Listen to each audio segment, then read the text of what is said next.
cari kebenaran tentang dunia yang penuh rahasia ini. Setiap pertempuran di lautan adalah tarian maut antara meriam, pedang, dan mimpi. Namun, yang membuat One Piece menjadi legenda bukan hanya harta itu sendiri, melainkan jalan yang harus ditempuh untuk mendapatkannya. Grand Line adalah jalur gila yang penuh badai abadi, pulau-pulau aneh, makhluk laut raksasa, dan rahasia kuno yang terkubur ribuan tahun. Banyak yang memulai perjalanan dengan penuh semangat, namun sedikit yang mampu kembali untuk menceritakannya. Bagi para bajak laut sejati, menemukan One Piece bukan sekadar menggapai harta. Itu adalah pembuktian bahwa mereka telah menaklukkan samudra, mengalahkan takdir, dan meninggalkan nama mereka dalam sejarah yang akan dikenang selamanya. Dan hingga hari ini, bendera tengkorak terus berkibar di tiang kapal-kapal petualang, membisikkan satu janji pada angin.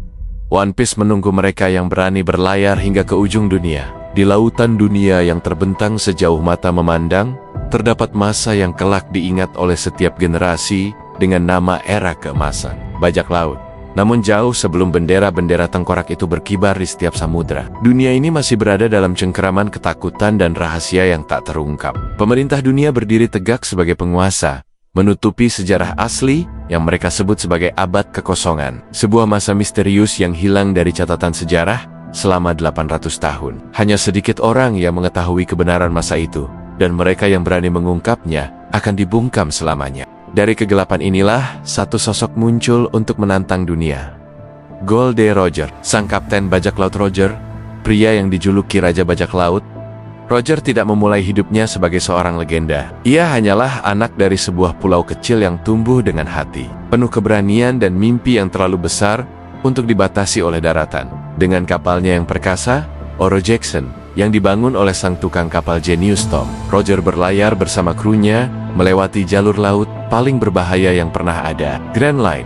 Berbeda dari para bajak laut biasa yang hanya mengincar emas dan kekuasaan, Roger memiliki rasa haus akan petualangan yang tak terpadamkan. Ia ingin melihat dunia sepenuhnya, dari pulau-pulau langit hingga kedalaman laut, dari negeri-negeri musim panas abadi hingga pulau yang diselimuti musim dingin abadi. Perjalanan Roger bukanlah sekadar pelayaran, melainkan sebuah penjelajahan menuju kebenaran yang tersembunyi di ujung dunia. Segalanya berubah ketika ia bertemu Kozuki Oden, seorang samurai dari negeri tertutup Wano yang mampu membaca poneglyph, batu kuno raksasa yang memuat rahasia sejarah dunia, dan lokasi menuju pulau terakhir, Raftel, atau yang kelak disebut Laftel. Bersama Oden, Roger menafsirkan petunjuk yang terpahat dalam bahasa kuno, dan sedikit demi sedikit, ia menyusun peta menuju ujung Grand Line. Dalam perjalanan itu, Roger dan krunya menyaksikan keajaiban yang tak pernah dilihat mata manusia biasa. Pulau dengan langit emas, samudra yang mengalir terbalik di Reverse Mountain, monster laut yang sebesar pulau, hingga negeri yang dikelilingi oleh api abadi. Mereka juga menemukan kebenaran pahit tentang abad kekosongan, tentang kerajaan kuno yang pernah menguasai dunia, namun dihancurkan oleh pemerintah dunia. Namun Roger tahu, rahasia ini terlalu besar untuk diungkap saat itu, karena dunia belum siap. Dan akhirnya, setelah perjalanan panjang penuh pertempuran, badai, dan persahabatan, Roger mencapai pulau terakhir. Di sanalah ia menemukan harta yang tak ternilai, yang membuatnya tertawa terbahak-bahak bersama seluruh krunya. Harta yang kelak dikenal dengan nama One Piece. Bentuknya masih menjadi misteri, tetapi bagi Roger, nilainya lebih besar dari sekadar emas atau perhiasan. Ia menyadari bahwa harta itu adalah kunci untuk mengubah dunia, jika seseorang cukup berani untuk menggunakannya. Tak lama setelah pencapaiannya itu, penyakit mematikan mulai menggerogoti tubuh Roger. Mengetahui waktunya sudah sedikit, ia membubarkan krunya, menyerahkan dirinya kepada pemerintah dunia, dan memilih mati dengan cara yang akan membangkitkan generasi baru. Di alun-alun Nogeton, di hadapan ribuan orang, Roger tersenyum sebelum Algojo mengeksekusinya, lalu berkata dengan suara lantang yang akan mengguncang sejarah, "Harta itu, One Piece, aku tinggalkan di sana. Di ujung dunia, jika kalian ingin, temukanlah. Aku pastikan kalian akan menemukan sesuatu yang luar biasa." Kata-kata itu seperti petir yang menyambar Sam dari ujung Blue East hingga perairan West Blue, dari North Blue hingga South Blue. Semua orang yang pernah bermimpi menjadi bajak laut segera membangun kapal, mengumpulkan kru, dan mengibarkan bendera tengkorak mereka. Inilah yang disebut era bajak laut besar. Tak terhitung banyaknya nama yang kemudian mengarungi lautan. Beberapa menjadi legenda, yang lain tenggelam tanpa jejak. Ada yang mengincar One Piece untuk kekayaan, Ada yang mencari kebebasan, dan ada pula yang sekadar ingin membuktikan bahwa mereka bisa melawan takdir. Grand Line menjadi jalur penuh darah, badai, dan kemuliaan, di mana hanya yang terkuat dan yang beruntung yang bisa bertahan. Di tengah semua itu, di sebuah desa kecil bernama Fuchsia, seorang anak berambut hitam dan memakai topi jerami mulai memimpikan petualangan besarnya sendiri. Ia kelak akan dikenal sebagai Monkey D. Luffy, pewaris semangat Roger, dan orang yang akan mengubah dunia dengan caranya sendiri. Namun itu adalah kisah lain, yang dimulai dari mimpi seorang anak dan lautan yang selalu memanggil mereka yang cukup berani untuk menjawabnya.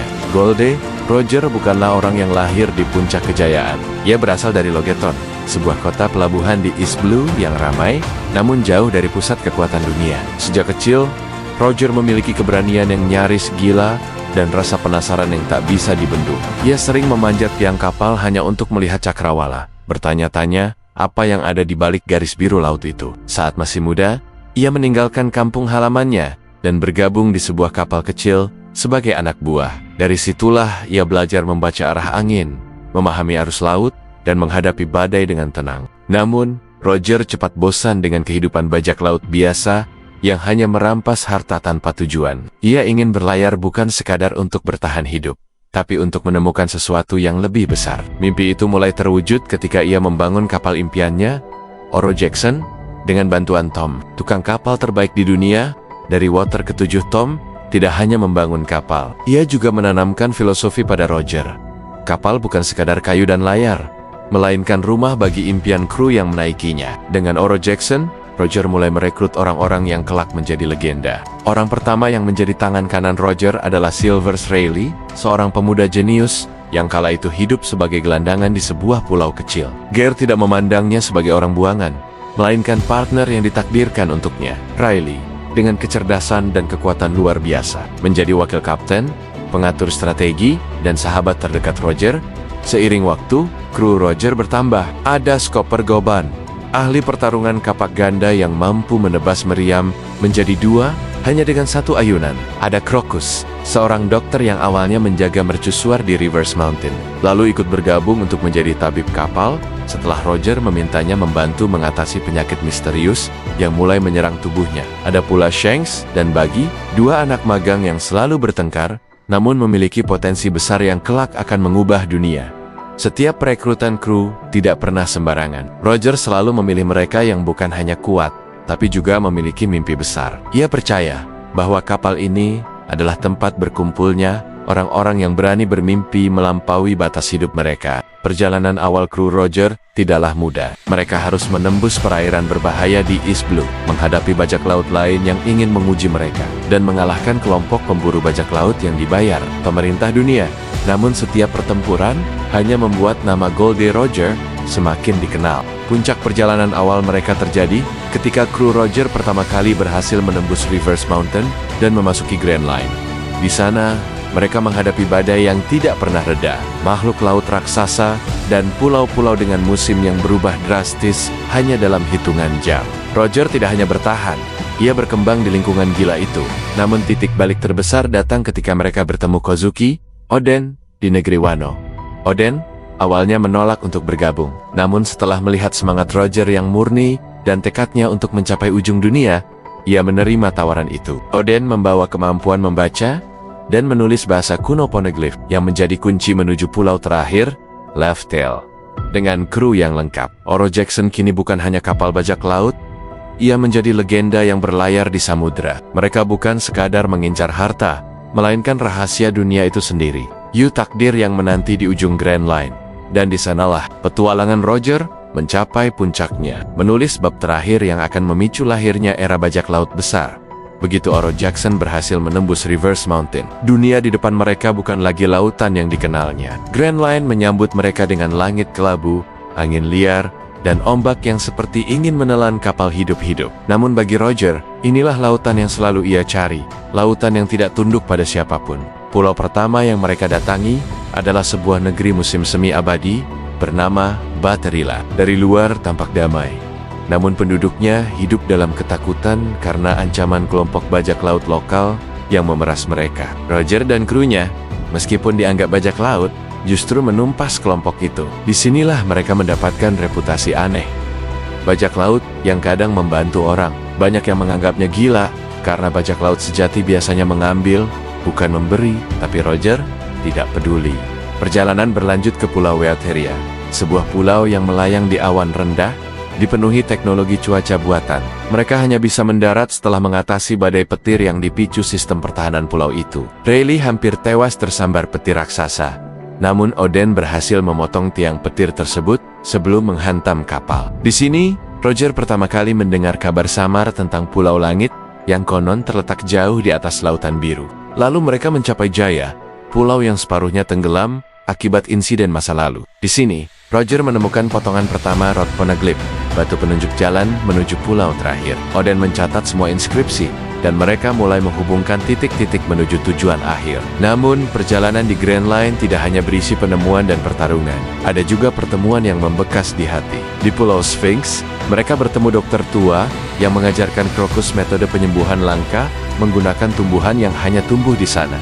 Di Pulau Minion, Roger tanpa sengaja membantu seorang agen pemerintah yang membelot membawa informasi tentang buah iblis, sesuatu yang kelak menjadi faktor besar di dunia ini. Pelayaran mereka semakin berbahaya ketika memasuki perairan dekat Tequila Wolf, tempat jembatan raksasa yang dibangun selama ratusan tahun terbentang di atas lautan. Pemerintah dunia memanfaatkan pekerja paksa di sana, dan Roger ingin membebaskan mereka. Pertempuran yang terjadi di perairan itu menjadi salah satu bentrokan besar pertama antara kru Roger dan Angkatan Laut Monkey D. Garp, sang pahlawan Angkatan Laut, memimpin pengejaran. Perkelahian mereka tidak menghasilkan pemenang mutlak, namun keduanya mulai saling menghormati sebagai lawan yang setara. Semakin dalam mereka masuk ke Grand Line, semakin banyak rahasia dunia yang terkuak. Di Pulau O'Hara, Roger dan Oden menyelinap untuk berbicara dengan para arkeolog yang mempelajari sejarah terlarang. Disinilah Roger mendengar istilah abad kekosongan untuk pertama kalinya. Pemerintah dunia tidak pernah mengizinkan informasi itu keluar. Dan kunjungan singkat ini membuat Roger semakin yakin bahwa perjalanannya bukan sekadar mencari harta.